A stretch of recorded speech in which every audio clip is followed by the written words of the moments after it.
So welcome everyone to our study of Abhidharma.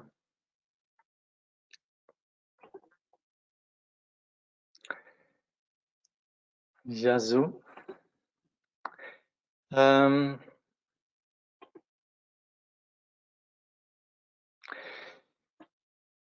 What we're doing with the Abhidharma, like I always like starting off saying, is really that we want to begin to understand the complexity of things. Because what we do normally is that we ignore the reality of things and really just get stuck on the surface and very much define things in terms of what we like and don't like. And that's not very smart, because it's really what brings about our suffering. And it essentially stems from a stubbornness that doesn't really want to look at reality, but rather just wants to stay within the comfortable comfort zone, you could say, but within the sort of comfortable familiarity of how we like to see things. And that kind of consolidates a sense of me and the way that I live in my world. But the problem is that when we do that, we're actually not really living in a real world. We're living in our make-believe world. And that's where we go wrong of things. We create certain errors. And I was actually just looking at one text here, which speaks about what we in Buddhism call the 4 errors. And that is, we mistake, we very often talk about the Trilakshana, which means the 3 characteristics of samsara, which is where we say everything that's compounded is impermanent. Everything that's based on, well, dualistic clinging, neurosis, you could say is sort of a warped understanding of reality, is suffering. And all phenomena, regardless of what there is, don't actually possess from their own side an inherent identity. And so on the basis of that, we talk about 4 errors, which is the first one having to do with everything's compounded, is impermanent. The thing that we do is actually we attribute permanence to what in fact is impermanent. And that's not particularly philosophical or rocket science. And this is where we could see we mistake things. That's where we, even as ordinary persons, when we're dealing with the world, when we're dealing with others, and when we're generally assessing the nature of reality, and if we could see how others are having trouble with their reality, it's very often we would say things like, well, you have to remember nothing lasts, or whatever there is eventually comes to an end. All things must pass, and so forth. We say these things. And that actually comes from actually a place of wisdom that stands in opposition to the place of ignorance. It's not that we're stupid when we sort of cling on to things, but it's just that we get sort of lured into this sort of familiar comfort that we have with regards to certain objects, and we like to forget that they won't last. So that's where we actually make the mistake of attributing permanence to what is not permanent. And so the muscle that actually comes in and begins to see, yes, actually things are impermanent. This is what we call prajna. That's intelligence. And of course, when people get a brand new car, the first thing is you're not going to say to them, well, it won't last, even though if you actually really are a genuine sage and you're not sort of just venting you could say your sort of wannabe wisdom or whatever, But you know, there would be sages who would say that. Actually, Tsongtse Rinpoche, he once married a couple of my friends, and part of the wedding vows, he part of his sort of blessing them was he said to them, "This won't last." And Rinpoche is not evil or sadistic, but he was just being truthful, and maybe even skillful, because despite actually these people got married, after a few years there was a fair bit of bickering and so on going on, and they actually, my friend, he would tell me they actually stayed together just out of spite, just to prove Rinpoche wrong. So maybe in that sense Rinpoche was skillful. But you see, that's where a sage would know that. That is what we call wisdom. It's beginning to know things beyond just the surface. Then we also say we mistake what is full of suffering for a source of happiness. And that's again, as long as we operate within, you could say, the contaminated or the dualistic version of reality. We operate with a sense of self and the sense of me, and then the objects. Do I like the objects? Do I don't like the objects? And in that way, struggling and really thinking that when we have something that brings us gratification and satisfaction, that's going to bring us happiness.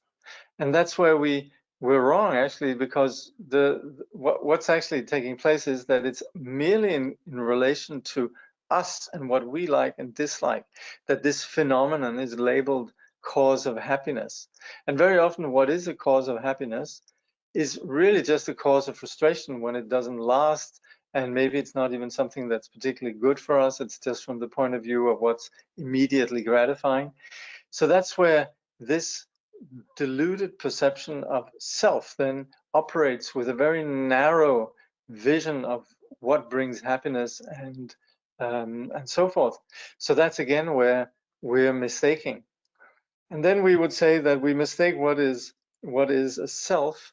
We mistake for what is not a self as a self. We attribute an existence to something that in fact doesn't have from its own side a solid, unique existence. This we looked a bit at in Steven's work, where we speak about things possessing a self, a uniqueness, permanence, and so on. That we think that things are unchanging, and we think that they possess an identity from their own side. I might take this watch and I would say, well, this is a watch. Yes, it is a watch from the point of view of just how it functions and how I label it, but there's nothing in this object itself from its own side that is a watch. It's just a bunch of screws and a bunch of different objects that I'm labeling in a particular way. And I could take them apart, and each little object in itself would have a label, but it wouldn't mean that that little object, let's say a screw, has its own particular identity as such. And that is where we begin to see that when we apply analysis, phenomena don't actually possess any inherent self. They don't possess any identity. It doesn't mean that they're not there. Relatively, they're there, but in the absolute, there's nothing there that we could say is absolute watch. And so then also we would label things as, there's the fourth one is we label things that are impure as pure. And this has nothing to do with clean and unclean, but it basically just refers to the fact that we're not seeing clearly. We're operating from a dualistic perspective where we're not actually seeing the object, but we're seeing our version of the object. This is also something that is discussed a lot in Western epistemology, Western philosophy, where it's questionable whether we actually see objects or we just see our version. And so when we say we're seeing things, we're taking what is impure for pure. We actually mean that what actually doesn't have any inherent nature, we're attributing it as possessing some sort of some solid identity. So it's basically just misperceiving phenomena. Now, when we study Abhidharma and when we study Buddhist philosophy, it's actually to enable us to break free of some habitual patterns that we have. That's where we initially need to have some understanding of where it is we go wrong. It's I probably mentioned some of these things I'm saying, I probably have mentioned so many times, so to hear them again. in the Gelug tradition, according to Jeffrey Hopkins, when they teach emptiness, they would start off the class with the teacher taking out one of the students and saying, "You stole 100 rupees from me," or in one way sort of aggravating them. And then there would be a strong sense of hey, I didn't steal your 100 rupees or whatever. And that's where the moment that you then begin to discuss no self, it's a very real discussion. You're not just sitting doing sort of bland philosophy for the sake of doing philosophy. There, the notion of self becomes very real. And so establishing absence of self, establishing emptiness, becomes a very real, not philosophical enterprise. And so it's not as if you can sort of one day you talk about emptiness and the next day, you know, you're caught up in the usual habitual patterns. It becomes painfully clear that there is no self, and this self runs counter to a very vivid experience of self. And that's where we need to be clear on what is the object of refutation? What is it we're actually doing with this analysis? So this is where we, with Abhidharma, and you could say the analysis that we undertake in Buddhist studies, we're actually aiming at particular naive, flawed assumptions around reality, and that's why we're studying this. So of course here we've been looking at ways in which we misperceive reality, and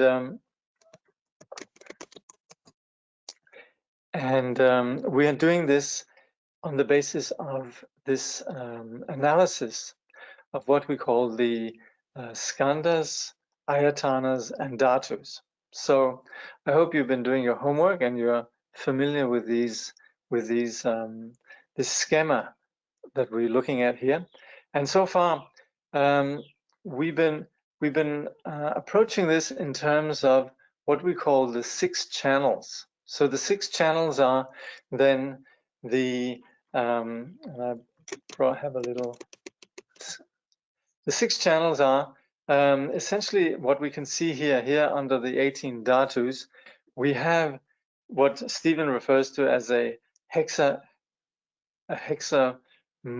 way of seeing things, which means there's like 6 aspects.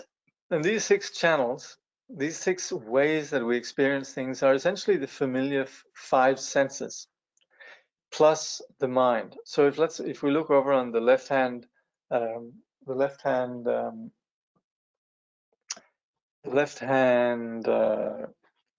column, then you can see, hold on, then you can see eye, ear, nose, tongue, body, and mind. Hold on, I'll be right back. Yeah.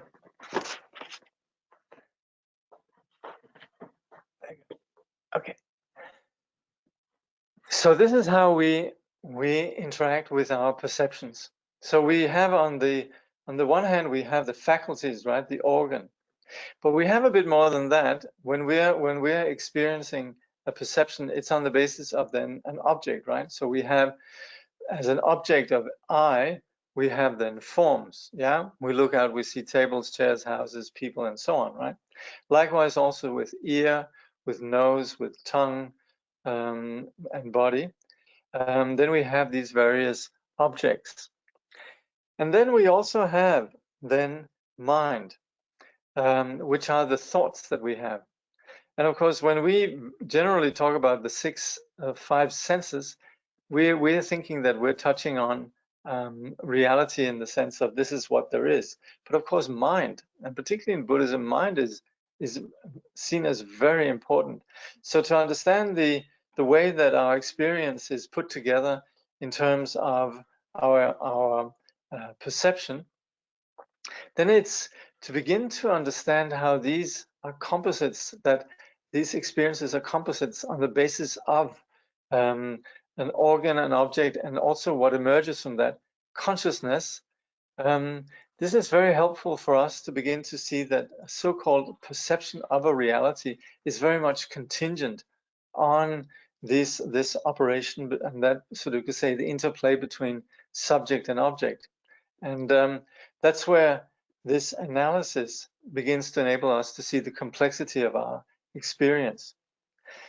Now, I think I mentioned last time, and it seemed very happy all of you seem to be perfectly clear on this. I'm probably the one who was a little bit concerned. There was a few places where Steven was talking about what we can call the object of refutation, why we do this in terms of removing confusion. And there were some questions that came in, there were some comments that came in saying, oh, it's all perfectly clear. And also, for me, it is perfectly clear. The only place that I'm a bit confused, and I suspect that there is something in the Abhidharma teaching that I'm not getting entirely, is just where Steven refers to, this is because well, for example, with the Dhatus, it says the Dhatus are taught to counteract thinking that everything is form or thought. We can't make any distinctions. Okay, I can kind of get that, because we might get stuck either in thinking that things exist as form or thought. And we might actually think that what we are thinking of is as real as actual objects. And that is a valid point. That is where we begin to take our thoughts very, very seriously. And that's where we would actually benefit from having this perspective if we begin to see, well, thoughts is not really real. We sometimes think, oh yeah, so-and-so is doing this to me, you know? And we are not really clear that this is actually just something that's happening in our mind. Or, you know, the way that we are perceiving something as good or bad, which is very much made up in our particular thought, doesn't necessarily correspond to the actual object itself. So I suppose this is what the notion of the dhatus are then taught. Then in terms of the ayatanas, then Steven says this counteracts the wrong view that everything we experience is tangible form, as if there was no sixth channel.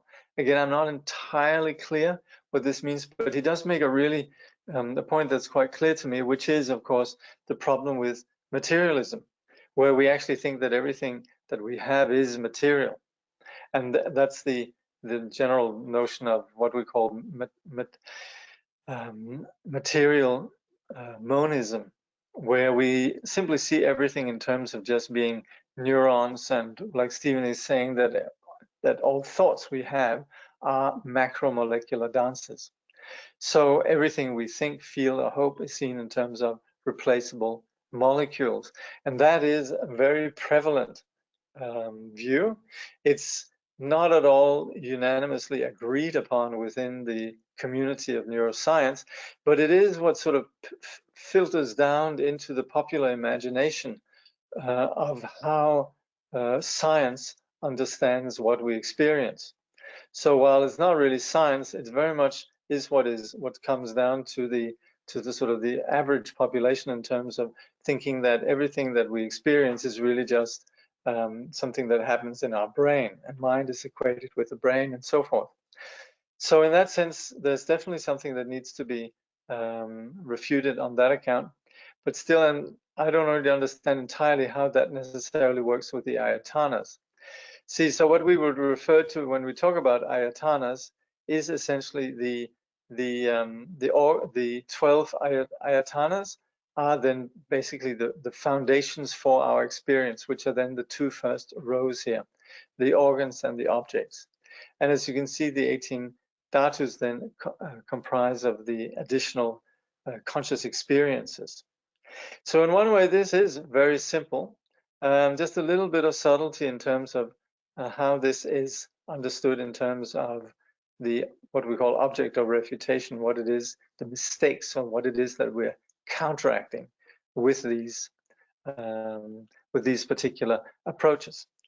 And that is also where we would say the teachings on the dhatus and the ayatanas, they are taught for those who have sort of a need for a more elaborate explanation.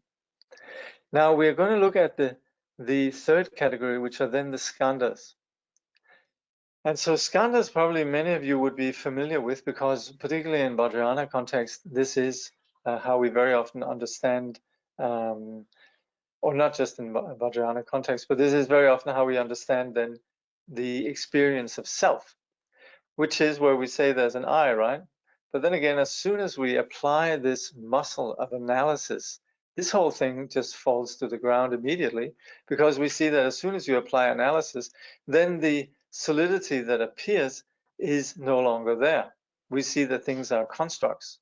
So that's where we would say in absolute truth, then things, they lack any inherent existence, they lack any uniqueness or identity or solid existence.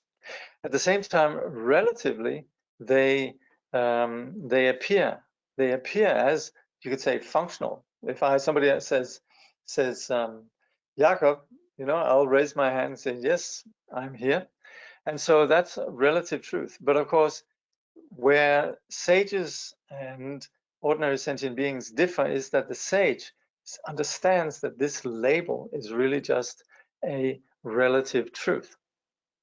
So that's where the teachings on the skandhas is then where we begin to understand that everything we experience is in fact composite. Now, Steven says, finally it is said that skandhas are taught to counteract the wrong view that everything that happens is just mind. And that's because with the skandhas, we also refer to the physical embodiment in terms of ourselves and also in terms of the phenomenal world. When we talk about the 5 skandhas, we talk about these in terms of a development that takes place in terms of first having the experience of I as divorced from other, and then solidifying. On the basis of that, we solidify a sense of myself and the phenomenal world, and we give myself as a form, and we give the phenomenal object a form. This is not intrinsic to the phenomenon itself, but it's something that we label. That's how we label things. And on the basis of that, then we have likes and dislikes, which is then the skandha of feeling, vedana. And then we have the skandha of perception, samjnana, which is then where we begin to label things as existing in terms of this or that, likable and dislikable. And we actually put proper labels on them. And then we have a way that we interact with phenomena, which are then the samskaras. And this is then on the basis of that we have all the reactive patterns and the mental factors and so on. And then the last skandha is then the skandha of consciousness, vijnana. So that's where we then have the various experiences that are self. So I'm just saying this because you would have come across this quite a few times. This is really just to refresh your memory about this. But Steven then says, with regards to then the 5 skandhas, he says they counteract the wrong view of Atman, just being chitta, just being mind. The skandhas are taught to those who say, the mind, that's me, it's God, I am that. There's no differentiation. Everything is mind, it's all the same. Skandhas are taught to counteract Atman, or the fixity that dwells on permanence, uniqueness, and independence. We see that there's a plurality of factors. 4 of the categories of the skandhas have to do with mental stuff. That means we need a lot of differentiation. This is for the superior practitioner who only needs a short teaching.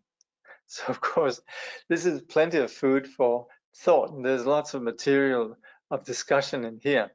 But Steven's point, and what we want to get back to, is that as soon as something is a composite, it's no longer something that just exists as a unit, as something that is absolute. Let me just give you a little image here, which actually explains a little bit what we mean with relative and absolute truth. So here we have 2 accountants. They are each sitting there, they're each operating with a number, and they each are very good accountants. Both of them, they're completely right. They don't get their math wrong.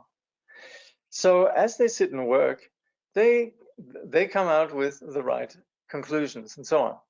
But here they are looking at a common object, and one says that's a 9, and the other says no, it's not a 9, it's a 6.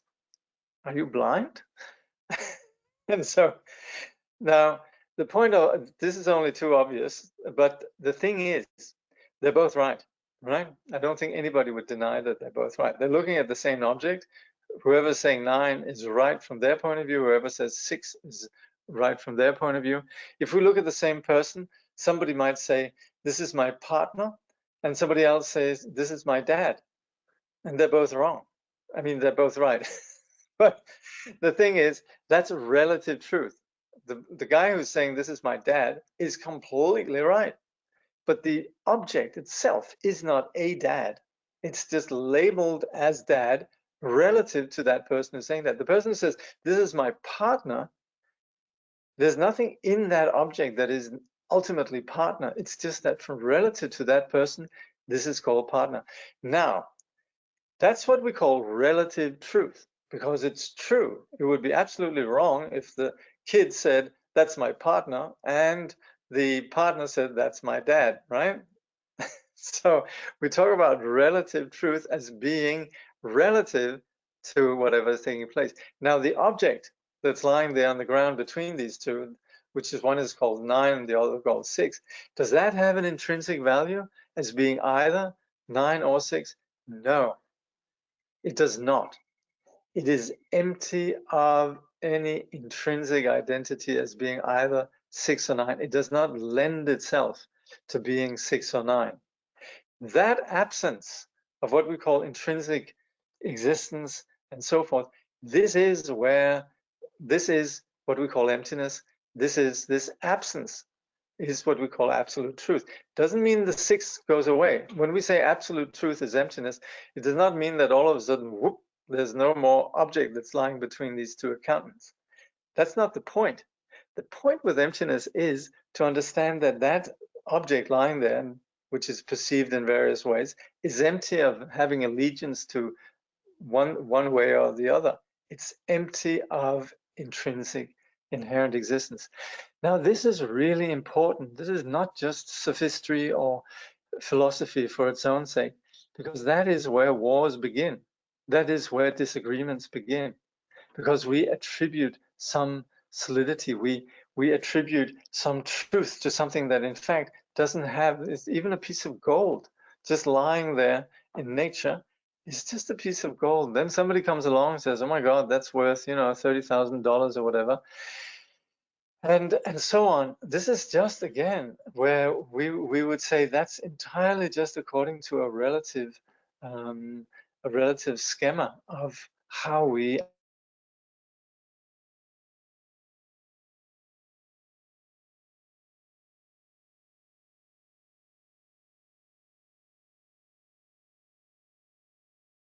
understand reality. So this is where there's a big difference, and that's where we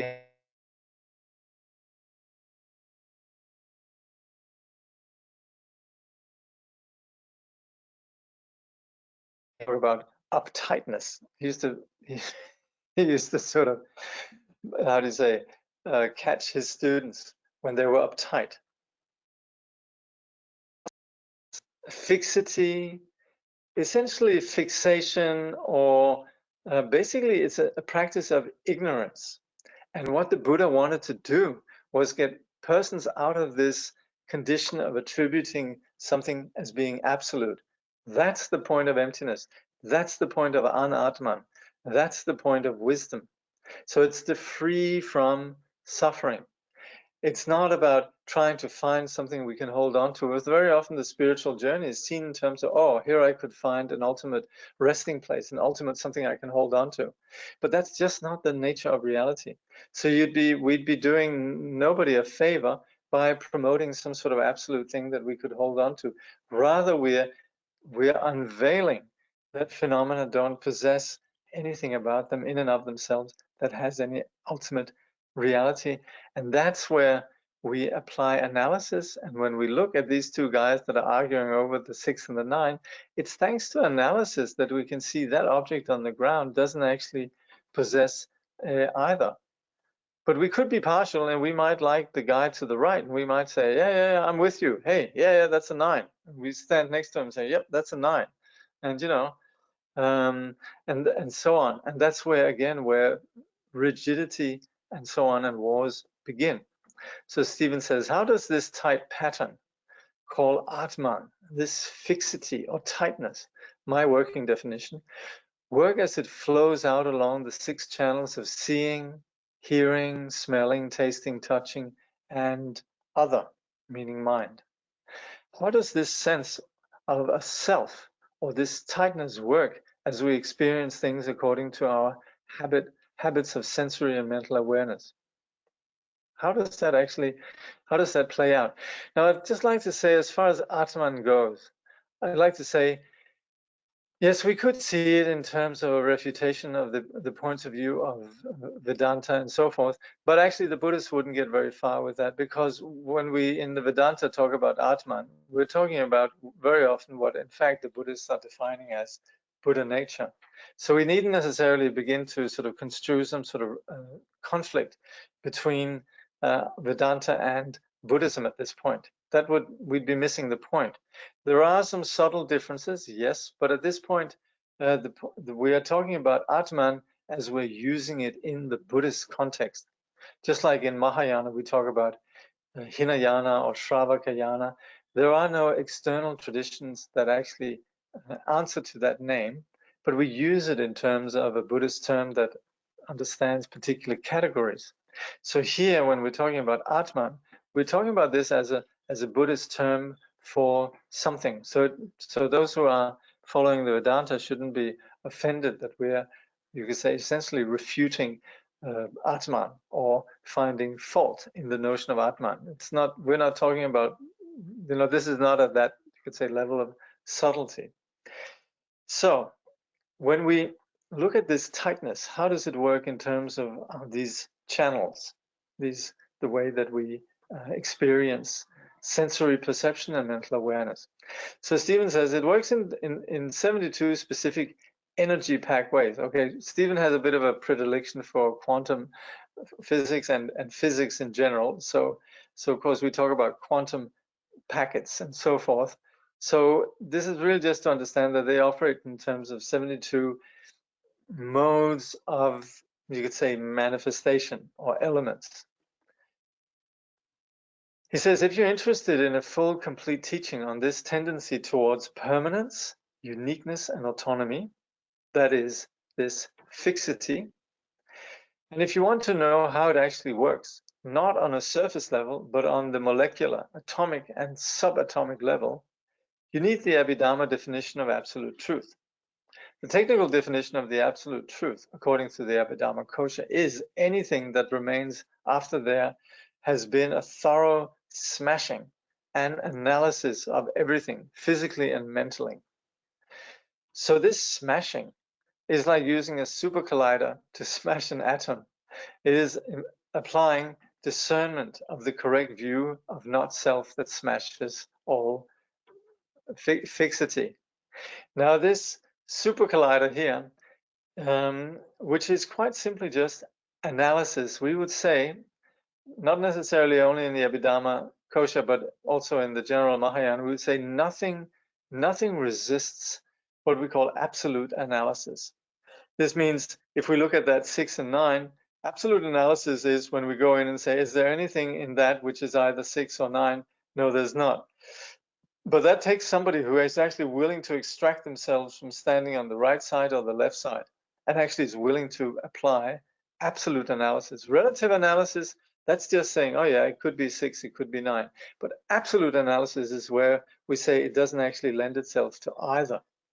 And that is then what smashes our ordinary labels of things as existing in this terms of what we call permanence, uniqueness, and autonomy.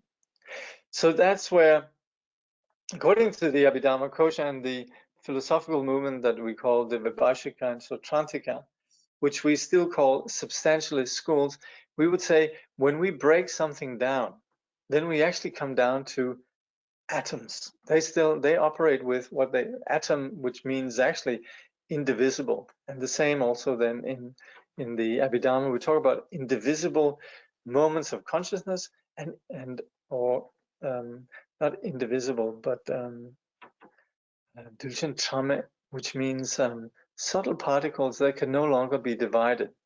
Means, yeah. So the smallest, basically the smallest building blocks of phenomena, right? So we used to refer to that as atoms, and it was referred to as, you know, quarks or whatever, etc., etc.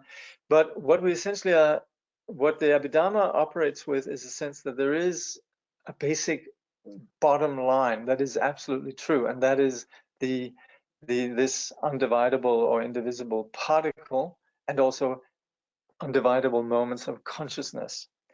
So that's where the Abhidharma then would say, well, here I am, and I have my clock, and this, if I divide it all the way down, the notion, the clock actually disappears. What is left is only these subtle particles. And that's what then that would be referred to as being absolute truth. And this is shared actually with materialist science, where also we're trying to find the building blocks of reality. So there's a common, you could say, assumption that's basic to the view of the Abhidharma Kosha, and also in, you could say, physics, or the standard model of physics. So he then says, the question is, how does this fixity concretely work? How do these conditioned dharmas work? This is the question we're asking in a general and increasingly more specific way. Recall that the Shravakayana approach is to see that tightness called the person, see that the tightness called the person is not fixed. It can loosen a bit. The insight or the practice of breaking through the fixity of the person is a Shravakayana approach. And the prize, the cherry, is that we get rid of the obscuring effects of upset, which is then where we gain peace. So somebody on the, according to then, again, here we're using Mahayana vocabulary, we say the Shravakayana, which is, you could say, at the very foundational aspects of the tenet system, that's where we understand person as something that in fact cannot be found. There's nothing that really exists as truly existing. And as such, when we begin to understand this, and this is not particularly mystical, this is just on an ordinary level. Let's say if somebody misunderstands who you are and takes you for another person, you don't really worry, you know. There's somebody coming up to you and saying, oh, you're so-and-so, and you say, no, I'm not. We don't get offended. And a Shravaka sage, somebody would come up and says, gosh, you're a dreadful person, and the Shravaka sage would understand that this is how the other person sees that. That would also not be upset. So that's where we can see that when we understand that it's just a projection onto something which doesn't have any intrinsic absolute value of reality, then this obscuring effect of upset takes place, is removed. So we would say, on the basis of this kind of insight, we pacify what we call the obscurations of the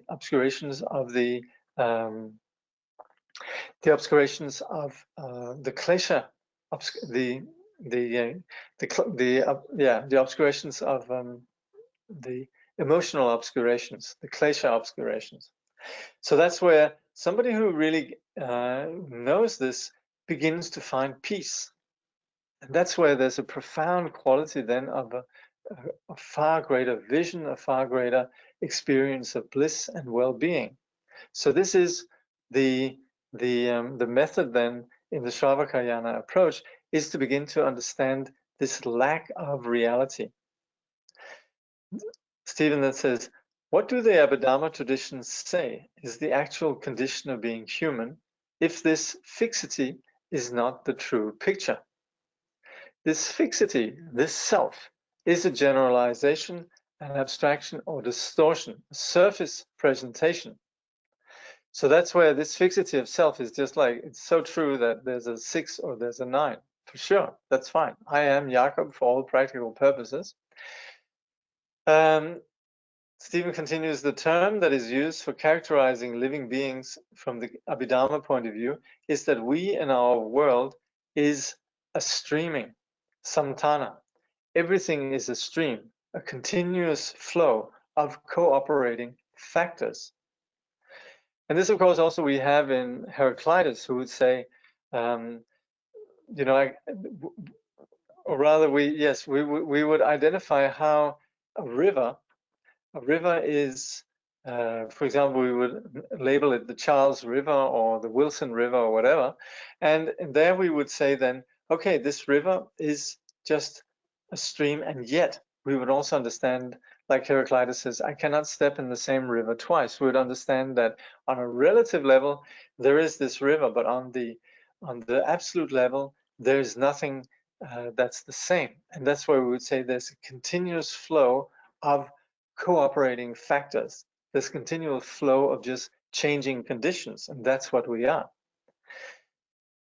So that's where our perception of the ordinary world as it exists, as it presents itself, is simply just a continual flow of just individual moments, individual physical objects, and also momentary psychological phenomena. So Steven continues, you'll find lovely translations of Tibetan texts that state, referring to my mental continuum, which more precisely is me as continuum, or not my continuum, it's a continuum of Dharma. So that's where we it's not as if we have a mental continuum, but we define ourselves as continuum. This, incidentally, also is the English philosopher Whitehead also made similar assertions with regards to what consciousness is really is not actual a consciousness, but really just the consciousness is the experience of this, simply just the thoughts that present themselves. There's nothing beyond that. So it's a continuum of dharmas, the flowing of these energy packets in a more or less disordered and anxious way is concretely how permanence, uniqueness, and autonomy as a fixation keeps the muddy stream going. Muddy in the sense that we're not, it appears to be solid, and yet it doesn't, it isn't. And so the muddy quality is that we're not seeing properly. Sometimes this continuum or stream flows in a moment that we call seeing, and sometimes we call it hearing, smelling, tasting, touching, or other, this other channel 6, which is all that is mental, all that is emotional, also includes all the great insights such as I like, I don't like, I remember. So this is what we looked at earlier.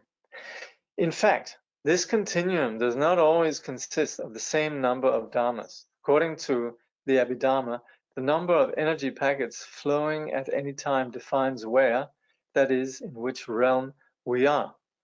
The existential terms being or existing are not at all divorced from this deep analysis of flowing. So that's where we could say, I flow, therefore I am. So from the Buddhist point of view, that's completely legitimate on a conventional level. Of course, he's referring here to Descartes, who says, cogito ergo sum. I think, therefore I am. And that's completely justifiable on a conventional level. However, on an absolute level, no. Then you're having thoughts. I think, therefore I think. There's nothing beyond that. Okay, I'm just going to check if there's some questions in regards to this. I would like to say, if any of this could come across as confusing, I would say there's no need really. It's just a question of getting used to this perspective that we actually operate on two levels, a relative level and an absolute level, where relatively things are just pretty much as they ordinarily are. But again, that's what drives our suffering. And when we begin to analyze things and see that they don't have that reality, how we begin to see this stream as a composite of a flow, then we begin to extract ourselves from suffering. And that's where there's a value in this, what we call absolute analysis. But we needn't be we needn't be too overwhelmed with, you know, there's a references here to the different ayatanas, dhatus, skandhas, and so on. The point here presently is not really these particular names. It's more about us just understanding that we are aggregations, we're composites that we label as having this identity, which they have when we don't analyze, and yet when we analyze, we see that they don't possess any reality. So it's fairly simple, and it is very important. That is where, in our ordinary life, when we begin to see things, basically, if we can see things from the point of view of how others see things, we're already engaging a vision of vipassana. We're already rising above the habitual tendencies of our ordinary habitual ignorance that drives suffering. So there's a lot of value in this. Okay. So, is it possible to become too attached to seeing and therefore experiencing our reality through Buddhist ideas too? What? Is it possible to become too attached to seeing and therefore experiencing our reality through Buddhist ideas too? I'm not quite sure what that means. What we're actually trying to do with the Buddhist ideas is actually get out of our heads, get out of our ideas. And that's why we initially need to be humbly aware that we're actually not really experiencing reality properly. So that's why we realize that our heads are very involved in the way that we're experiencing things. So when we use Buddhist ideas, it's actually for us to get out of our head, out of our thoughts, out of our dogmas. And that's quite helpful. So we could never have enough of that. We could never have enough of wisdom. Yeah? Of course, wisdom is bringing in a more complex picture. So we might think, oh, there's a lot of ideas and philosophy going on. But it's really just intended to us getting out of our heads. And that's why we're essentially analyzing our assumptions. But if we don't, to begin with, have a humble recognition that we are operating from assumptions, then we might think, oh, there's a lot of ideas here, a lot of ideas being presented. It sounds very heady and philosophical, which it's not. But we need to first recognize how heady and philosophical we are to begin with. Yeah?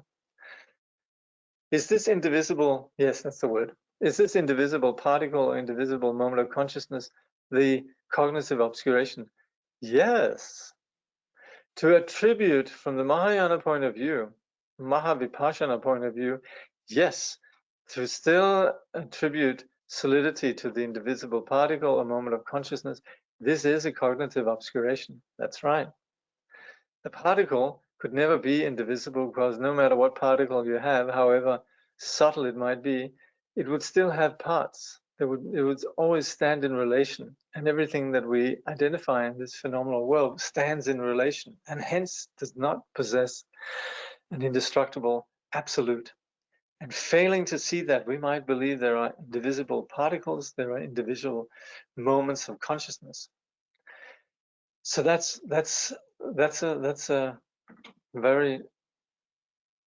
exactly a very perfect definition. Has Tongsa Gyalpa Rinpoche given any teachings of Abhidharma? I haven't seen any so far on YouTube. Well, no, Rinpoche has taught, Madhyamika, which operates, you could say, with the same, well, Madhyamika includes, you could say, it includes what we're talking about in Abhidharma. It sets the scene for understanding everything. It doesn't go into the detail. And Rinpoche basically has been teaching what's known as the Prasangika Madhyamika, which is, you could say, a very high level of understanding phenomena lacking any inherent existence. So that's what Rinpoche has taught. I'm not aware of him having taught any particular teachings on Madhyamika. Then again, it is implicit in so much of what Rinpoche says, you know. Like Rinpoche Hilo, for example, I saw one teaching where Rinpoche says, you know, that we label this as a table. Let's say I have a table, right? We label this as a table. Then if I put a cushion on top of it and sit on it, we can label it a chair. And so all these, every time Rinpoche is actually giving these kind of, you could say, teachings that shift our perspective, this is intrinsic also to what we're doing with Abhidharma, that we begin to see the emptiness nature of phenomena. So in this way, you could say so many of the casual, rather joking references that Songtse Khyentse Rinpoche comes with, they actually contain, you could say, the insights that we find in the Abhidharma. So basically, you could almost log on any YouTube clip with Rinpoche, and there will actually implicitly be Abhidharma in there. Does anyone know if has there been a film with this continuum flow concept?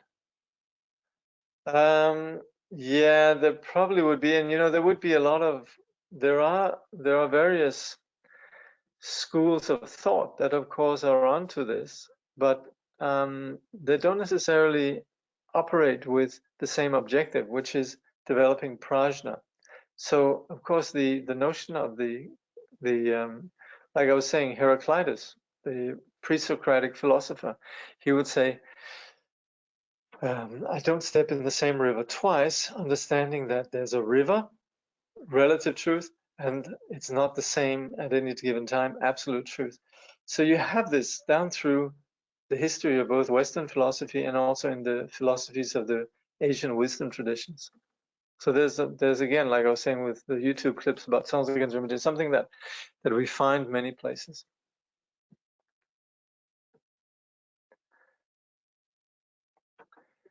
Anytime that we begin to look into phenomena as being process rather than inherent identity, we're already beginning to break our ordinary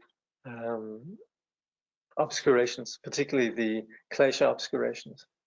So that's where there's a lot of value in this kind of analysis.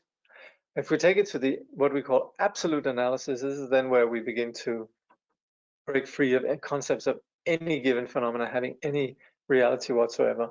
So that's where we then break the what we call then the cognitive obscuration as well. Okay, a little bit more. If there's no questions, live studio audience, questions? That's right. So, okay, good.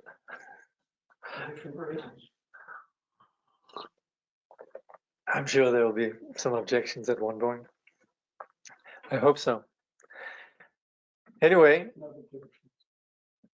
I would say there's one thing that's very valuable about this process here, and this is also maybe it's helpful that I'm not a lama, is that you needn't feel any kind of reverence for the context. This here is entirely operating on, you could say, from a very rational angle. And the more you object, the more you say, no way, the more actually we have a dynamic of investigation. So that's, I remember, and I have to say again, I'm very indebted to Songtse Khyentse Rinpoche, because I remember when he was teaching Madhyamika in Canada many years ago, 25 years ago, he would be so happy whenever there would be, and you could maybe say very simple questions, very simple-minded questions, to put it nicely. He would be so happy. Because anytime there's a questioning, and there's something where, sometimes I get questions, just somebody texts me or something, I right away get really sort of like, yes, it's so delightful when people question. And it's in the context of this that we don't just have sort of, people might just say, okay, now I'm a Buddhist, I believe everything is emptiness. What the Lama says sounds really nice, and so on. And then it just sort of sits there as, there's, yeah, you could say there's an element of faith, but it's a very shallow faith. Whereas when there's really a doubt that leads to questioning, perhaps even people get angry and furious. What is he saying? Then actually it picks up momentum and energy, and then actually we arrive at a place where somebody goes, wow, yes. And that's where faith then becomes much stronger than just sort of a bland subscribing to whatever the dogma happens to be. Then there's an actual insight that is grounded in a personal observation. And that's where something in terms of deep faith and a much more, you could say, engaged, much more engaged practice of the path takes place. Okay, how the stream flows, the three realms of samsara. three realms of samsara is what we call then the desire realm, the form realm, and formless realm. This is just one way of defining samsara. What does this analysis of these energy packets? So this is again, energy packets here is actually operating with these sort of, you could say, quantum units, which is basic then to the Abhidharma Kosha approach, and the approach that we have within this particular way of approaching the Dharma. What does this analysis of these energy packets and how we flow have to do with our experience? And what is the relation between these 18 dhatus and 75 dharmas? For now, simply rest assured that all 75 dharmas are fully and completely embedded and accounted for in these 18. Okay, remains to be proven, right? But we'll go along with that. This flow, this tightness, does not always occur in the same way. We can say that the tightness flows in three different ways. Sometimes it flows as the desire realm, sometimes it flows as the form realm, sometimes it flows as the formless realm. This means that basically the way that we engage this flow, which is essentially how we operate with our psychology, and on the basis of our psychology, the phenomenal world that we live in, and on the basis of that, then our experience, it operates in different ways. And so we talk about realms. We talk about places where we are embodied in a human, or no, we're embodied as a sentient being, and we have the sense of a realm, a world, and within that we have an experience. And these then can be divided into three styles: the desire realm, form realm, and formless realm. Steven says, all of samsara is made up of the desire realm, the form realm, and the formless realm.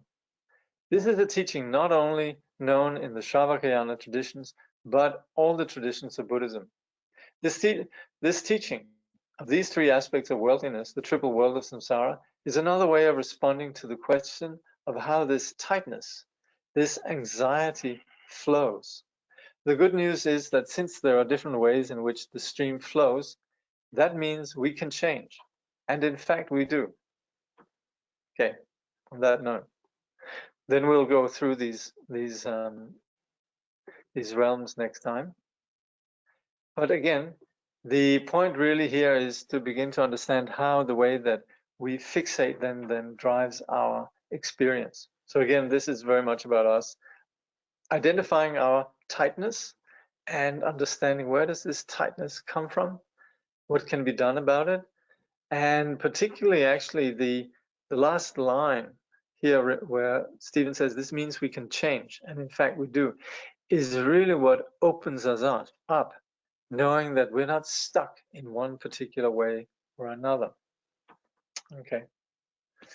See, there's a last question here.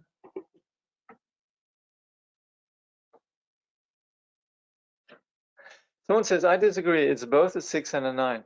Absolutely. But you see, the object itself does not lend itself, does not have a 6 and a 9. It's only from our point of view. Let's say there was a third point of view that came in and maybe thought it was sort of one of these smileys that you're making, you know? Or maybe somebody might come along and say it's a toilet seat.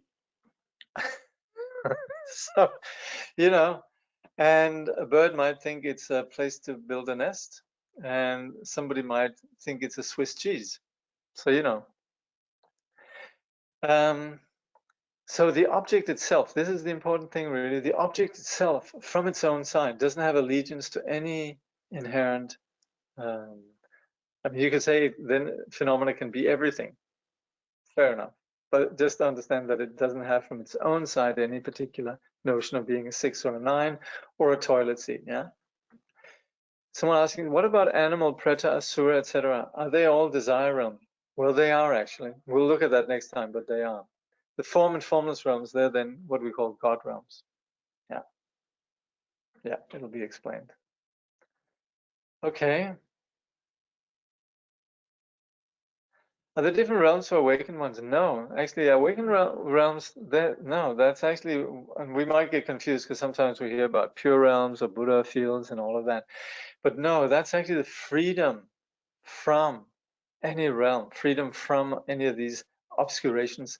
That is then what we sometimes refer to as the Dharmakaya or the pure realm and so on. But these are just our conventions for something which lies beyond the ordinary intellect.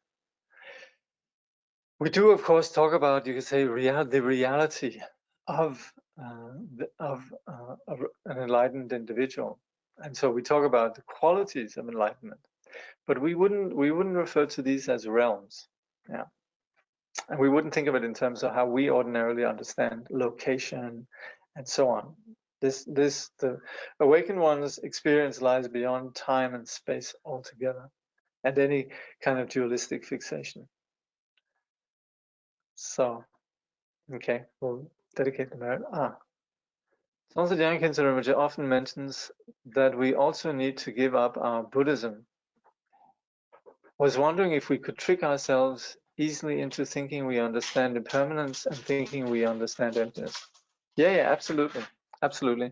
But that's where, first of all, when we need to give up Buddhism, that is, of course, when we talk about Buddhism, we're just talking about the therapy. So eventually when we're cured, we need to let go of the therapy. But however, in the process of the therapy, we might think that we're cured when we're not, and we might think that we understand impermanence when in fact we don't. We might think we understand emptiness when in fact we don't. So yes, that's for sure. Yeah. Okay.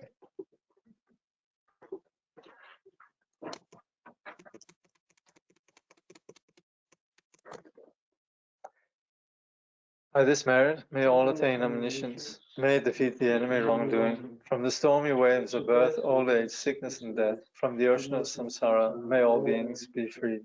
May bodhicitta, precious and sublime, arise where it has not yet come to be, and where it has arisen, may it never fail, but grow and flourish ever more and more. Okay, we'll just have a short break. I just like to make an announcement with regards to the program today, because actually we have it's a full moon, and it's also a lunar eclipse, which apparently is visible from Asia and Australia. It's going to be peaking around 8:40, but we're finishing around 5 to 8, right? No, 7. So I think it's peaking around 7:40. But anyway, we're finishing around 5 to 7, and we would say there's something very auspicious in chanting what is known as the aspiration prayer of Samantabhadra, Kunduzampo. It comes from the Dzogchen tradition, and it essentially is the prayer of the Buddha that outlines how did sentient beings get into the condition they're in, and how is it that they naturally could free themselves. And how is it that these different realms, actually what we're going to be looking at, the 3 realms, are naturally pure, and how they can be naturally, you could say, freed, the causes of them, how they can be freed. So it's an extremely, you could say, practice-based prayer, which really has the profoundest instructions on how to understand our reality and also how to practice on the path. So we'll chant that at the end. Instead, normally we chant the prayer of Maitreya. We'll chant this this particular the prayer of Samantabhadra. Yeah. So we'll do that. I'll have it here on the screen, so so you can see it there. Okay, 2-minute break. We'll be back.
So welcome back.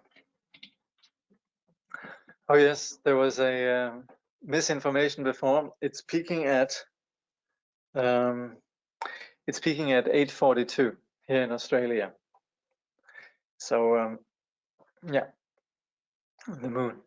Anyway, I was chanting it at around 7 o'clock. That's still quite close, and I think it's already, the eclipse has already somewhat begun at that point.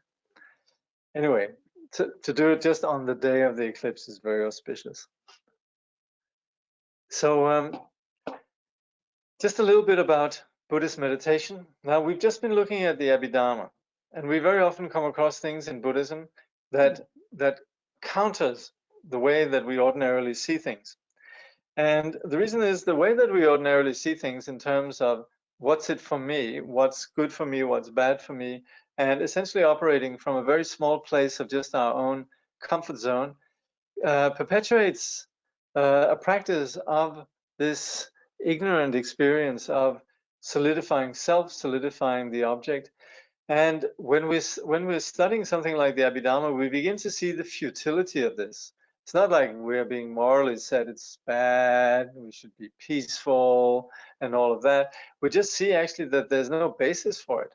There is no actual enemy out there. There is no actual 6. There is no actual 9. There is not what we think there is. And that's where we need to begin to distinguish between how things appear and how they are. Now, this is where what we call the view, and where the engagement of the mind and the intellect in analysis is extremely important. And modern persons who engage in Buddhism, they very often make the big mistake thinking, oh, I'm just going to practice. But the thing is, the modern person already operates with such a strong sense of opinion, such a strong sense of analysis and beliefs and so forth, that to just think that you can sit down and meditate without engaging that muscle of intellect is very naive. Of course, nobody's to be blamed, because something like Buddhism and the whole path to enlightenment is completely new in our culture. So you might just say, well, I just love the idea of sitting down and meditating. I'd like to go to this lake here somewhere in, we don't know where, and just have peace. Can't I just have peace? And so that's all very good. But unfortunately, that peace will again just be on our premise. And sooner or later, while we're sitting there, I think like I mentioned last time, then the mind will begin to ruminate. You know, maybe I should buy land here. They probably already bought up the land and they're selling it for exorbitant prices. And as we're sitting by the peaceful lake, we become more and more worked up, right? So the solution doesn't really lie in just becoming peaceful, but it lies in beginning to see where we go wrong. And that's where actually, when we see where we go wrong and we begin to counter where it is that we go wrong, then actually what happens is we could actually become friends with our reality, rather than trying to just construct something where we're comfortable while we're actually at war with reality. We might say, I just want to have a peaceful place in this horrible world. Well, we're still operating with the notion of a horrible world. We're not going to have peace. So it's the moment that we begin to challenge the idea that it is a horrible world, we begin to challenge the idea that we are horrible, that actually we make peace with what is. So this is very important, and that is why you might say, can't these Buddhists just be quiet? Can't we just sit here and chant Om and be quiet and be mindful and all of that? Yeah, but as long as there's still this underlying cognitive obscuration that operates with what essentially afflicts us, this sort of toxic attitude, we're only going to get very small breaks in our suffering. And that's where the Buddha would really like to, once of all, get to the bottom of this, which is not about the objects that we want, or the states of mind that we want. It's about getting down to the one that wants, and the way that we project on the basis of this wanting me, then the way we project solidity onto phenomena in a way that they don't possess. So we're talking about a delusional condition that we're dealing with. So within our delusion, we might want all sorts of things, but the Buddha's not doing that. He's not going to just, you could say, cheat us by just giving us sort of a very temporary, ultimately unsatisfactory solution. So that's where we need to have a perspective, and that is what we're doing with the practice of Abhidharma, Madhyamika, and so on, that we actually get to the bottom, to the science of what reality is. So that's where the study that we're doing here in terms of the Abhidharma is very, very valuable. And any kind of study of what we could call wisdom, Prajna Paramita, Madhyamika, whatever it might be, is immensely important. Now, once we have that, once we begin to have that insight on a very sort of hard intellectual, rational level, then it's not as if it's just going to be like, well, today, today I'm feeling very selfless, and today and so I don't really need to practice, or or today I'm just so awful, everything is so terrible, I can't practice, or whatever. Once we begin to understand the need for addressing this issue, then actually everything that we're doing on the path then is something that we're doing with a clear understanding of this is totally relevant at all times. Just like we might actually understand the need for brushing our teeth every day. We might we don't have that we think, oh yeah, today I'm not going to brush my teeth or whatever. Well, we could, but that's still pretty childish. And we definitely abide by some commitment to our personal hygiene at all times, regardless of whether we feel like it or not. And also the experience then of personal hygiene, showering or whatever it might be, brushing our teeth, is not something that we turn into a big deal. Like, I had a really good teeth brushing session today. You hear people say, oh, I had a really good meditation. Meditation doesn't operate like that. It's not like an entertainment or a buzz or something that sort of where we're charging our batteries. I had a really good battery charging meditation today. Not at all. It's a continual, honest, humble, aware, open, and deeply trusting relationship with reality that we're deepening. And so it's not really about high and lows. It's just about us being willing to sit down and connect with reality. So as we're sitting here by this beautiful lake, it's definitely lovely to be at this lake, but let's just make sure that we're connecting with it. So in that sense, we definitely could say there's some good, there's something good about being by the lake. But if we're sitting in our little apartment in the industrial estate somewhere, then that's also reality. We could say through sitting by the lake, you might be more inclined to connect with reality. But we might not have that luxury, and we might actually have to just start with our little, 4x4 room where we're just sitting, and that is reality too. The thing is, we're connecting with reality where very often we're caught up in our heads and we're caught up in our ideas. So regardless of where we might be, the practice of meditation is us actually beginning just to connect on a very non-philosophical, non-religious, simply just direct, honest relationship with our reality. And that provides for an enormous liberation from our ordinary barriers that we set up in terms of censorship, basically, censoring, this reality I like, this reality I don't like. Us beginning to connect with the full scope of what is enables us to have an ease with whatever there might be. And so it is not as if we're suggesting anything impossible, but we are talking about the reality is that we're always present. And us trying to escape from this presence or resenting the presence is not going to help us.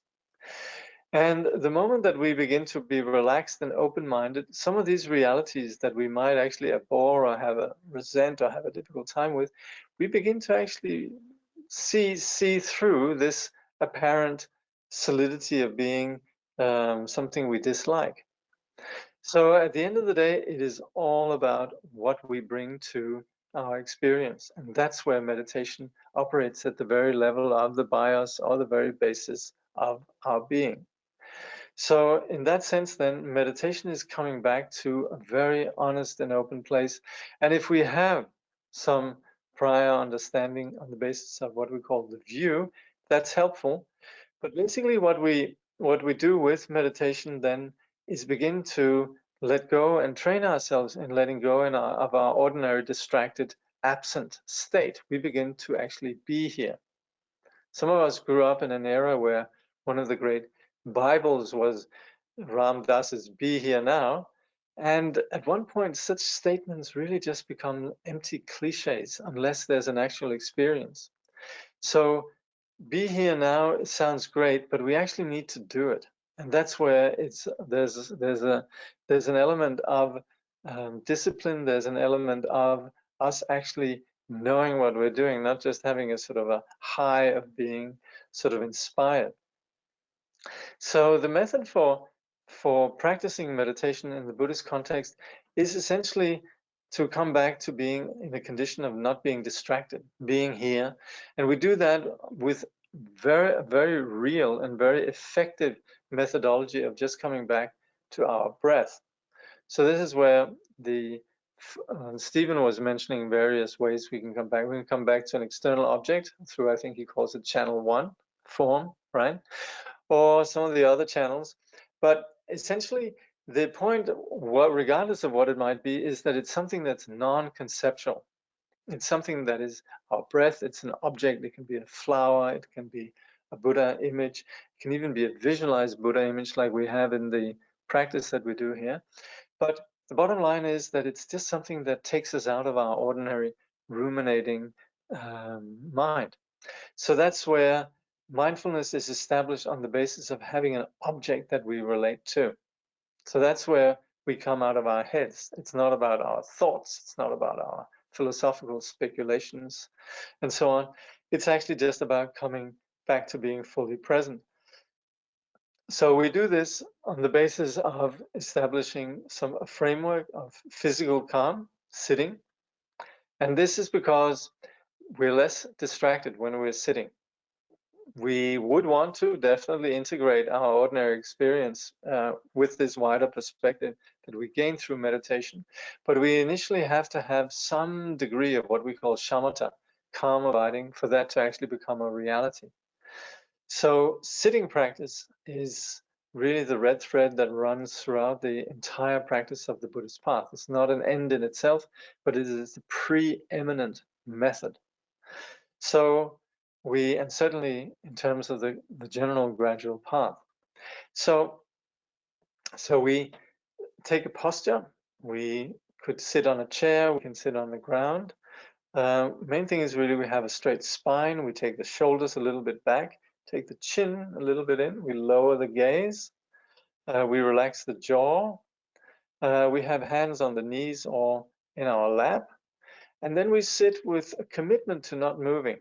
It doesn't have to, it's certainly not about being rigid, but it's also about actually feeling our physicality, connecting with this somatic aspect of our body and embodied existence.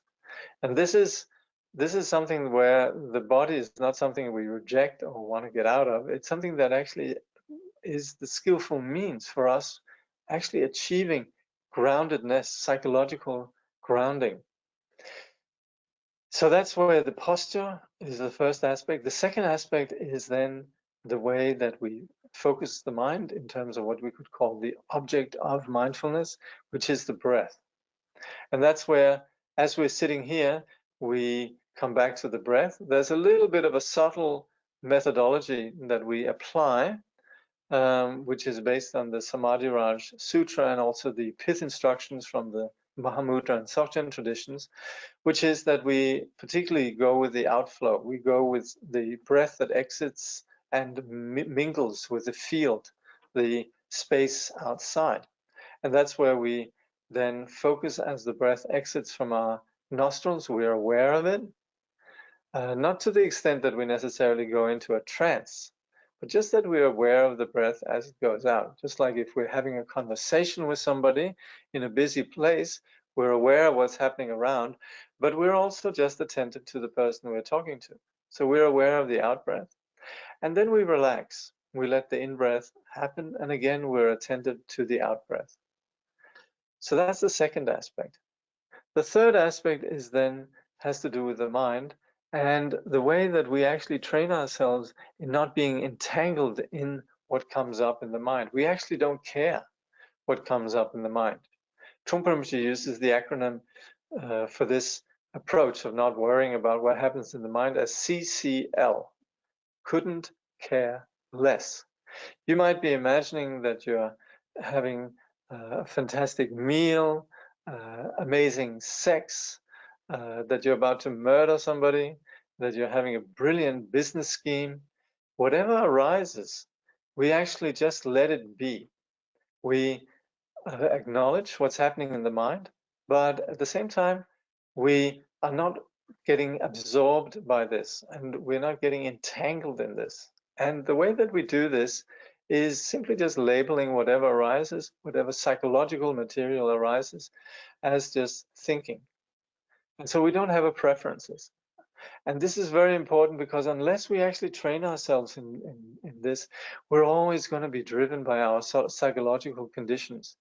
We're going to be stressed, we're going to be worried, we're going to have thoughts about what happened in the past, etc., etc. And we're going to impose a lot of authority over us. And that is where we then more and more become entangled within our own narrative of me and my experience in this world. And to free ourselves from that, we then need to adopt this attitude that as thoughts arise, we just acknowledge there are thoughts and we just come back to the breath. We very often demand this of people, we demand it of ourselves in ordinary life, and that's a very tall order. So we need to begin to actually have this wider perspective and train in this wider perspective in a condition where it's possible, where it's doable. And that is why the practice of sitting meditation takes into account that this is not that easy. And that's where we need to actually practice. It's only through practice that we begin to achieve this vipassana, in which we then aren't slaves to the thoughts that come up in our mind. And unless we do that, then we can do all sorts of advanced yoga practices and whatnot without actually having that grounding of freedom from the you could say the tyranny of our impulses and thoughts, and even just some degree of trusting that we are more than that. Then without that, then any kind of practice really becomes just an occupation, a distraction. So we need to, at the very outset, right from the word go, as we enter the Buddhist path and all the way through, really as the red thread that runs from the beginning, middle, and end through the Buddhist path, we need to have this practice that we call shamatha vipassana. And we can call it all sorts of things. We can just say shamatha, mindfulness, or we can call it Dzogchen, or Rigpa, Mahamudra, one taste. We can have all sorts of names for this. But at the same time, at the end of the day, it all comes down to our ability to liberate or free ourselves from the ordinary impositions of the conceptual mind.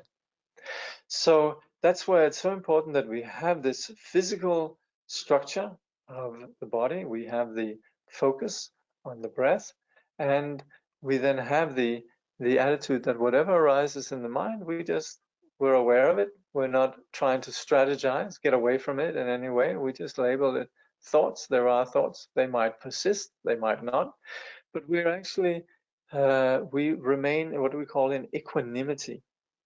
And so that's where we just have that of awareness of the thought and then just simply coming back to the breath. This is what takes the drama out of our psychology.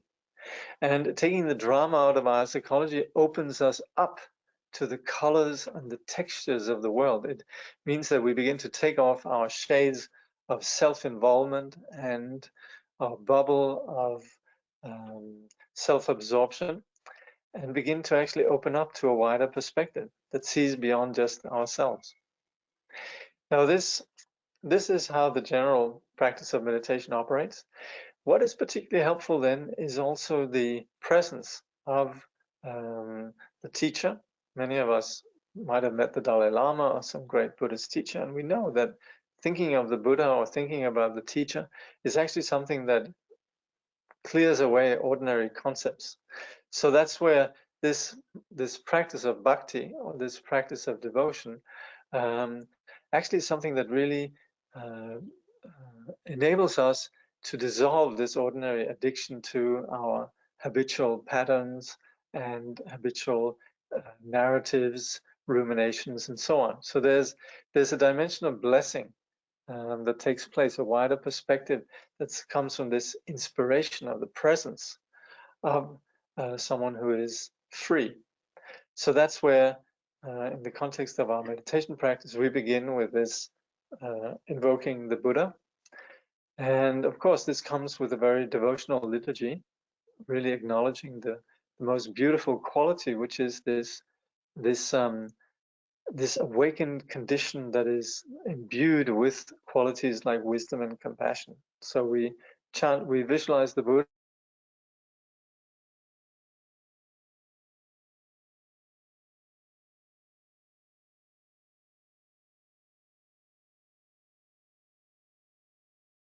And we chant some verses of devotion, what we call the 6 branches of puja, and then invoking this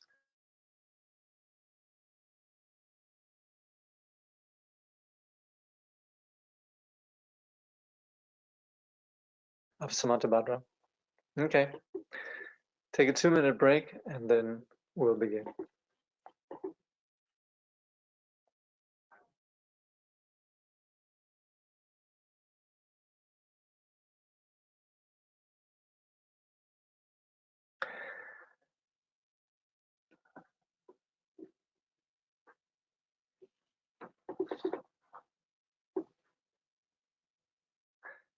Okay, there's some who have come with some data around the around the lunar eclipse.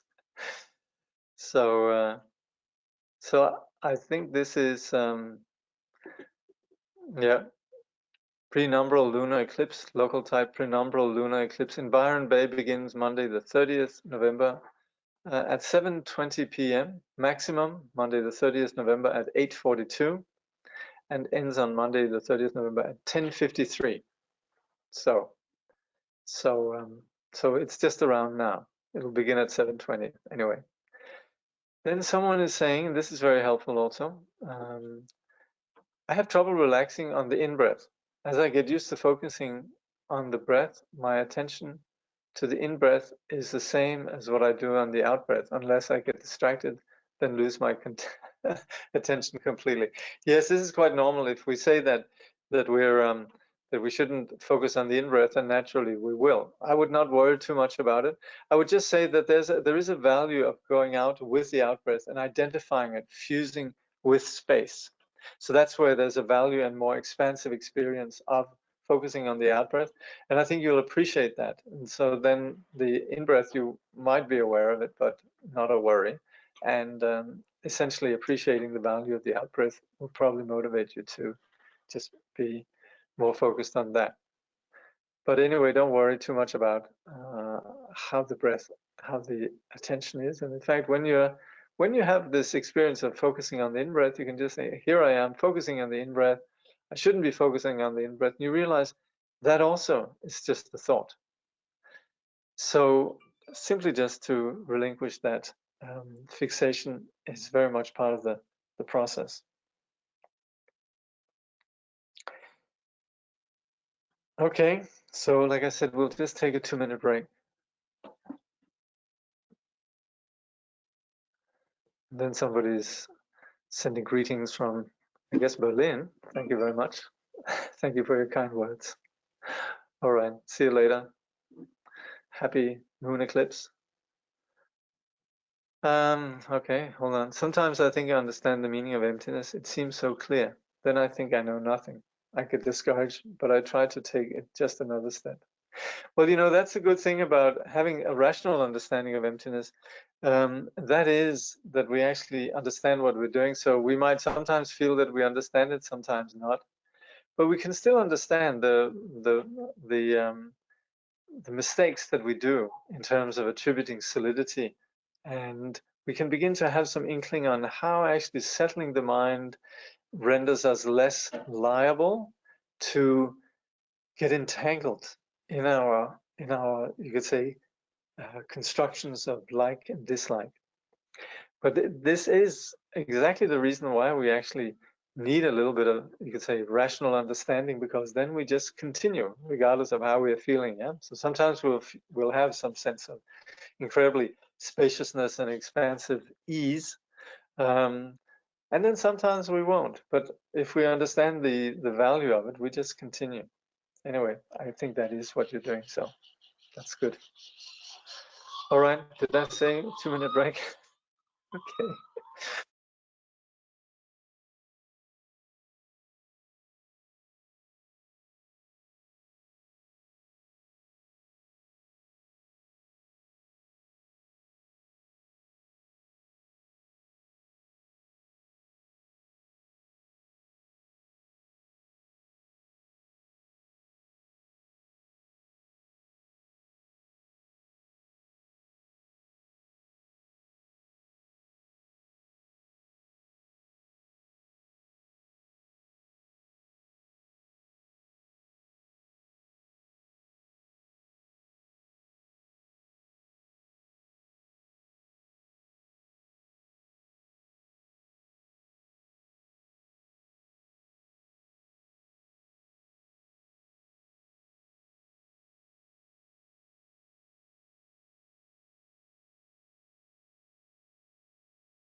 Okay. Someone's requesting we start with the 8 auspicious. That would be nice, but it's not really, there's not really time for it. But I appreciate very much that thought. Yeah, we'll try to fit it in sometimes. I also don't have it. I don't really have it out right now, but anyway, that's a lovely thought. Yeah, we'll start with taking refuge and developing bodhicitta, and then cultivating the 4 immeasurables. We'll visualize the Buddha, and then proceed with the 7 branches of puja, and then the invoking the Buddha with longer and shorter dharani, and then we'll do some meditation. Okay. In the Buddha, the Dharma, and the Supreme Assembly, I take refuge until I attain enlightenment. Through the merit of practicing generosity and so on, may I attain Buddhahood for the benefit of all beings. In the Buddha, the Dharma, and the Supreme Assembly, I take refuge until I attain enlightenment. Through the merit of practicing generosity and so on, may I attain Buddhahood for the benefit of all beings. In the Buddha, the Dharma, and the Supreme Assembly, I take refuge until I attain enlightenment. Through the merit of practicing generosity and so on, may I attain Buddhahood for the benefit of all beings. May all beings enjoy happiness and the causes of happiness. May they be free from suffering and the causes of suffering. May they never be separated from the sacred happiness devoid of suffering. And may they dwell in boundless equanimity that is free from attachment and aversion. Ah, as the union of unborn emptiness and the ceaseless appearances of interdependence, magically there appears before me in the sky, amidst vast clouds of offerings, on a jewel-lined throne and lotus sun and moon disk seats, the incomparable teacher, Lion of the Shakyas. His body the color of gold, adorned with major and minor marks. Clad in the three Dharma robes, he sits in Vajra posture, his right hand gracefully poised in the earth-touching mudra, and his left hand in the gesture of meditation, holding an alms bowl full of nectar. Like a mountain of gold, magnificent, he shines in splendor, spreading beams of wisdom light across the whole expanse of space. The eight close suns, 16 elders, and the like, a vast ocean-like retinue of noble beings encircles him all around. Simply think of him and he grants the glory of the highest bliss, liberation from samsara and nirvana, the two extremes. He is the great being, perfect embodiment of every source of refuge. With your compassion, you embrace this turbulent and degenerate world and made 500 mighty aspirations. You are as exalted as the white lotus. Whoever hears your name shall never return to samsara. Most compassionate teacher, to you I pay homage. All my own and others' virtues of body, speech, and mind, together with all our possessions, visualized like Samantabhadra's offering clouds, I offer to you.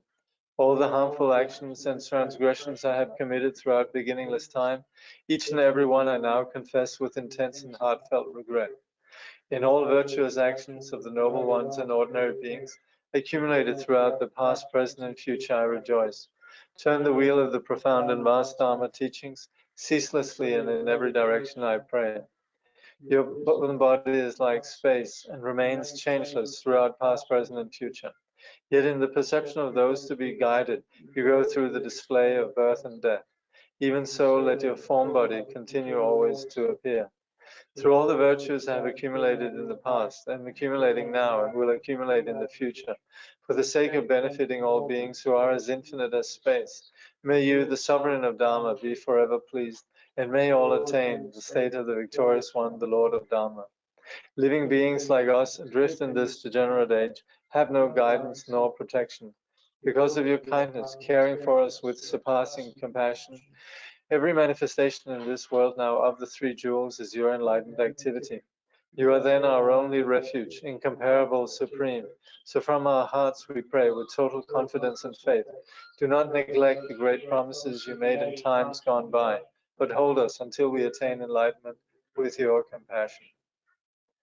Supreme Teacher, Bhagavan, Tathagata, Arhat, complete and perfect Buddha, glorious conqueror, Shakyamuni Buddha, to you I pay homage, to you I make offerings, in you I take refuge. Supreme Teacher, Bhagavan, Tathagata, Arhat, complete and perfect Buddha, glorious conqueror, Shakyamuni Buddha, to you I pay homage, to you I make offerings, in you I take refuge. Supreme Teacher, Bhagavan, Tathagata, Arhat, complete and perfect Buddha, glorious conqueror, Shakyamuni Buddha, to you I pay homage, to you I make offerings, in you I take refuge. Te yatao muni muni maha munaya soha. Te yatao muni muni maha munaya soha. Te yatao muni muni maha munaya soha. Te yatao muni muni maha munaya soha. Te yatao muni muni maha munaya soha. Te yatao muni muni maha munaya soha. Te yatao muni muni maha munaya soha. Om muni muni maha munaya soha. Om muni muni maha munaya soha. Om muni muni maha munaya soha. Om muni muni maha munaya soha. Om muni muni maha munaya soha.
Om Muni Muni Mahamunaya Soham.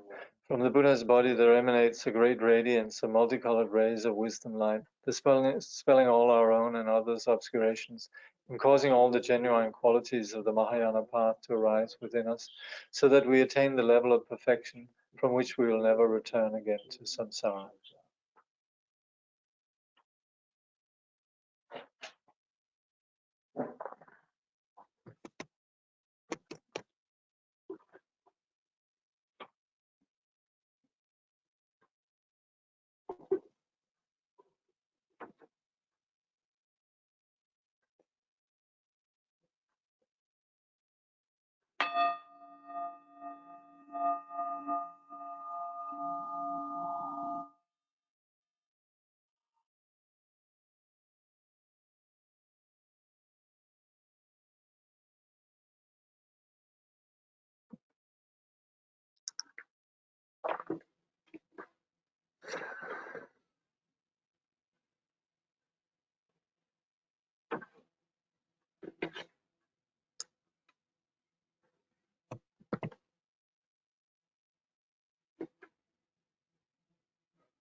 So we'll chant the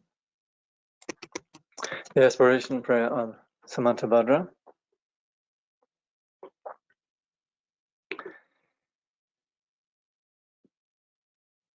Ho.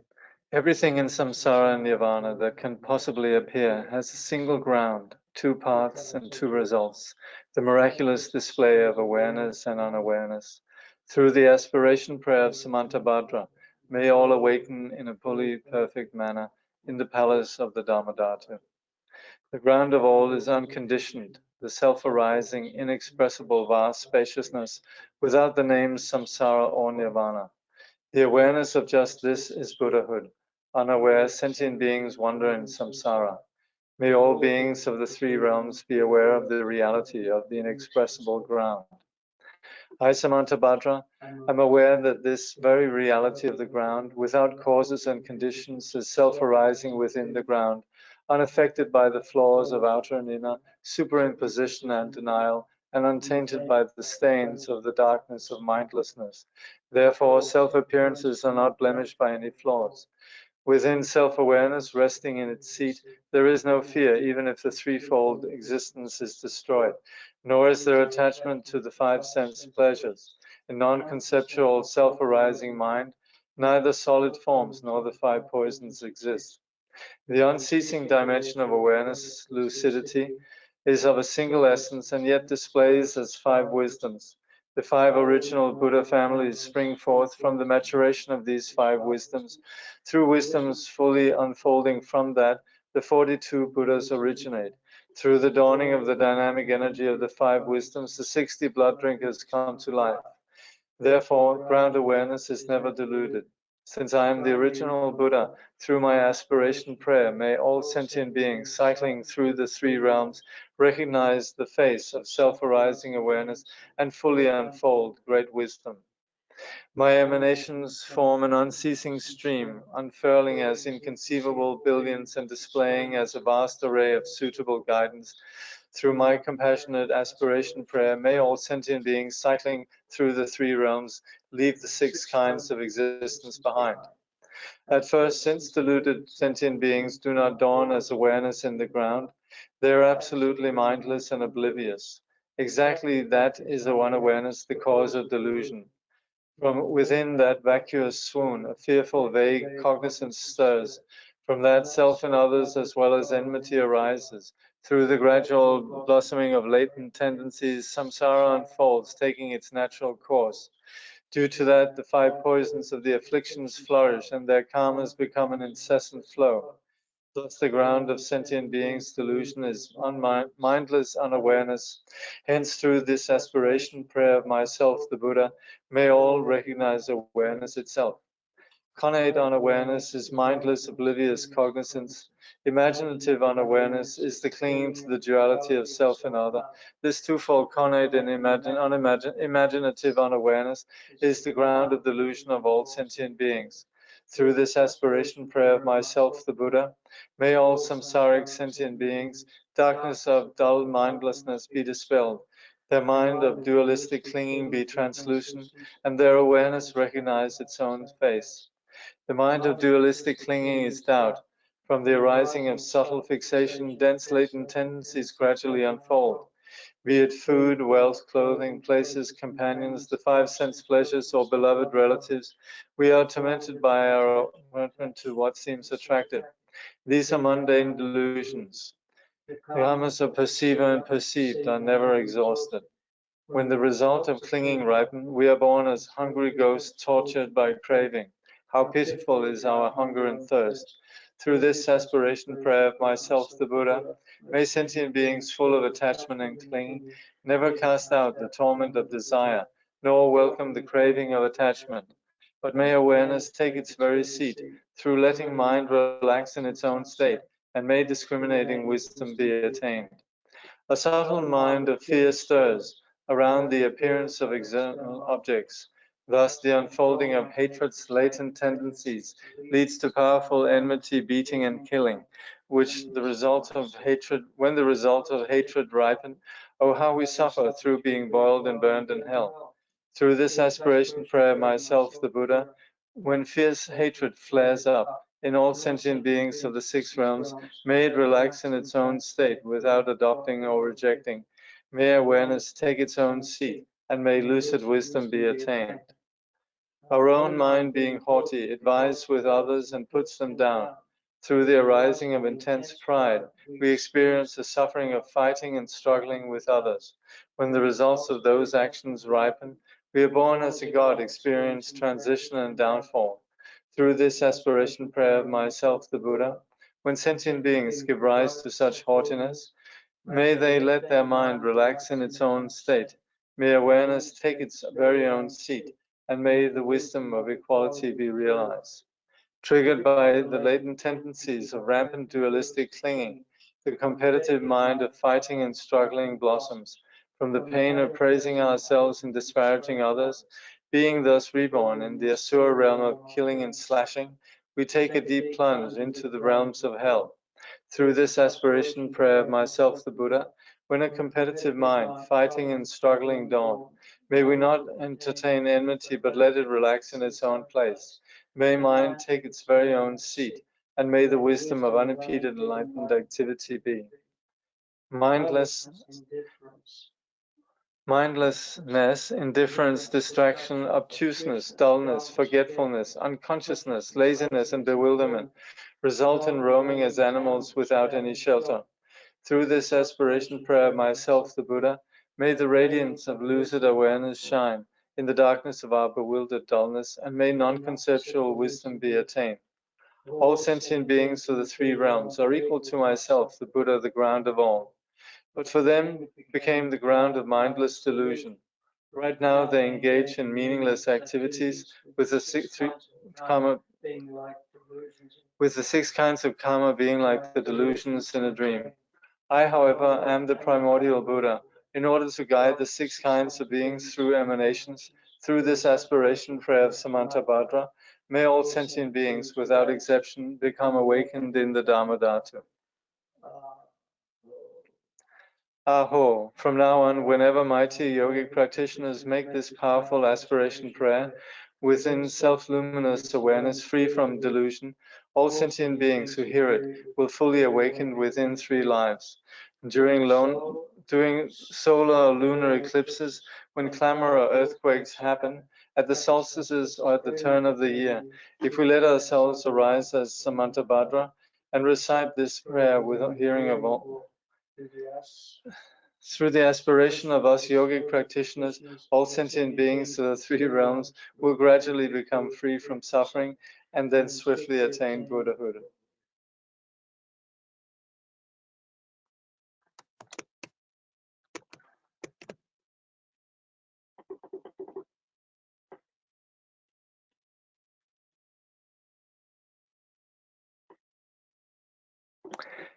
By this merit may all attain omniscience, may it defeat the enemy wrongdoing. From the stormy waves of birth, old age, sickness, and death, from the ocean of samsara, may all beings be freed. May bodhicitta, precious and sublime, arise where it has not yet come to be, and where it has arisen may it never fail, but grow and flourish ever more and more. May the Buddha appear in this world, may the light of the teaching shine like the sun, may the holders of the teaching live in harmony, and thus may all be auspicious for the teaching to endure. We pray for the good health of the teachers. We pray for their precious lives to be long. We pray for their activities to spread and increase. May we be blessed never to part from the teachers.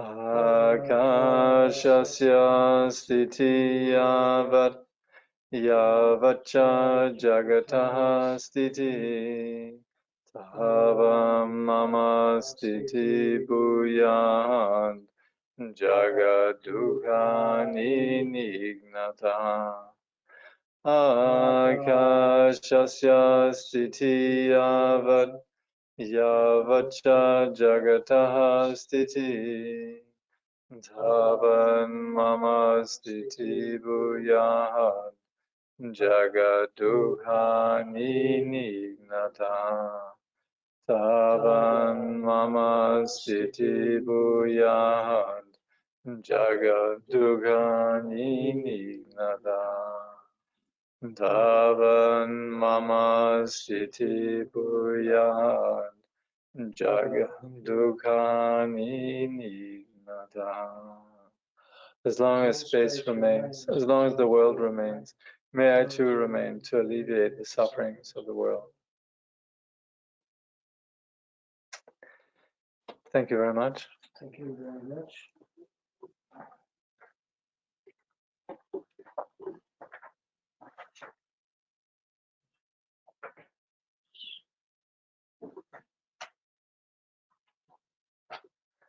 Okay.